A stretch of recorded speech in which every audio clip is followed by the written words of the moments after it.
Hi, my name is Joe Dante, and I would like to say a few things about the director of this cartoon, Frank Tashlin. This is in 1943, one of the last of the black and white Looney Tunes. For a number of years, Looney Tunes were in black and white and the Merry Melodies were in color, and then toward the beginning of the war, it seemed that everything needed to be in color, and so there really weren't too many more black and whites. I happen to love the format myself.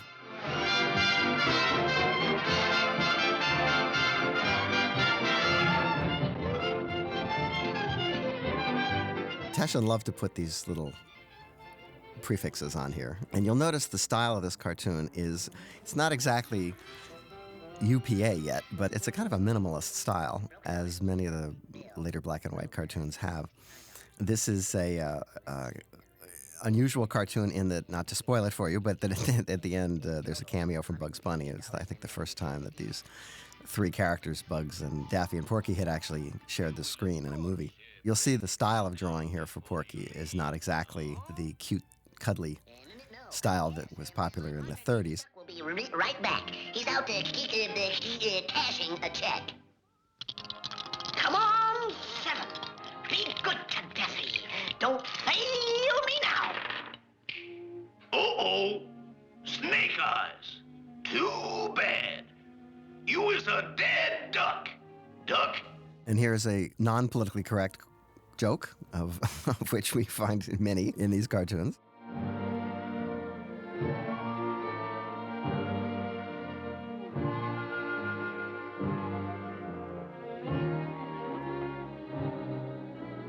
The animation style I find particularly suited to this cartoon, but one of the interesting things about Tashlin is he's one of the few cartoon directors who ever made the jump from cartoon director to feature film director, and in fact had been quoted during his cartoon years as saying that these were really his attempts to get ready for directing feature films, which is always his goal. The angles that he uses and the kind of editing was somewhat different than the other cartoon directors at the time. They're a lot more cinematic. And now, if you contrast the style of this cartoon to, say, The Case of the Stuttering Pig, which he made in 1937, which is a parody of 1930s mystery pictures, that he always picked the style that suited the subject.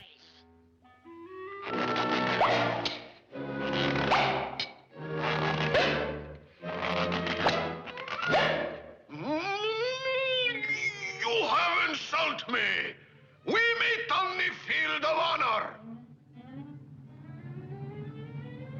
His amount of time that he spent on his cartoon career was roughly similar to the amount of time he ended up spending on his feature film directing career. He began in the early 30s as an errand boy and cell washer for the Fleischer Studios in New York and the Van Buren Studios, which made extremely cheap cartoons. During this period, he used to sign his name as Tish Tash, as opposed to Tashlin. I'm not quite sure why, but also under this rubric, he did cartoons that he sold to magazines, one-shot cartoons.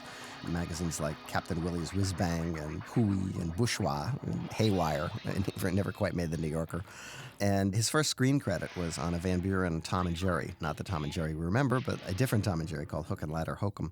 And when Leon Schlesinger asked him to come to L.A. to work on the Looney Tunes, he was only 20 years old, and that was in 1934.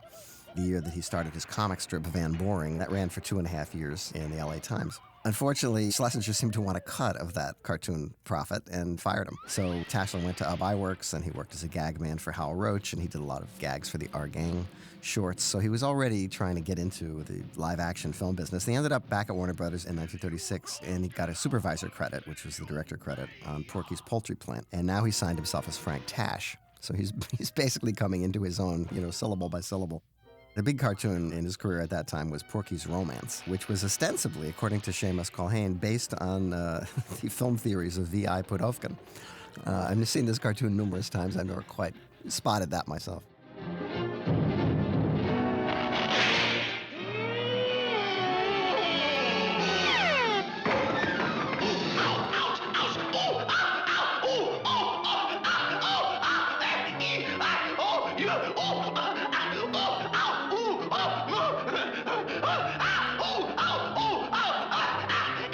Well, here's a nice, see, this is a nice graphic, Pudovkin-like moment. Then he sort of bounced around. He went to Disney for a while, did a lot of work with no credit. Then he took over the Columbia cartoon shorts for a while, and then went back to Schlesinger in 42, when he made one of his masterpieces, Puss in Booty. And, of course, this one, which is also, I think, considered one of his greatest cartoons.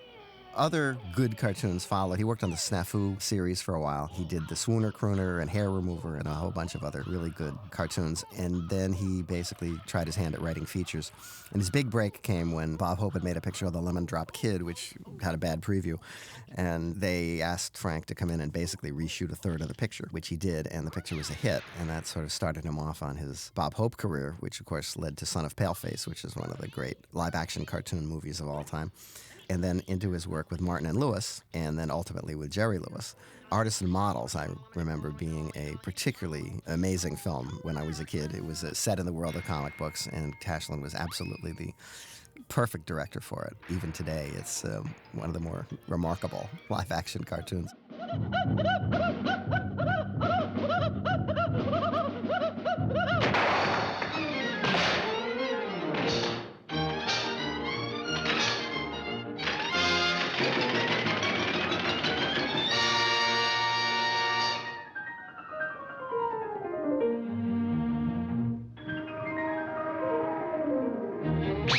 You see a little adultness slipping into these cartoons at this period, and I think a lot of this has to do with just the general tone of entertainment during the war years. What had once been cuddly cartoons aimed at kids were now much more adult-oriented, and that Warner Brothers brashness that we come to associate with Bugs Bunny and Looney Tunes, I think, really had its beginnings here in the war years.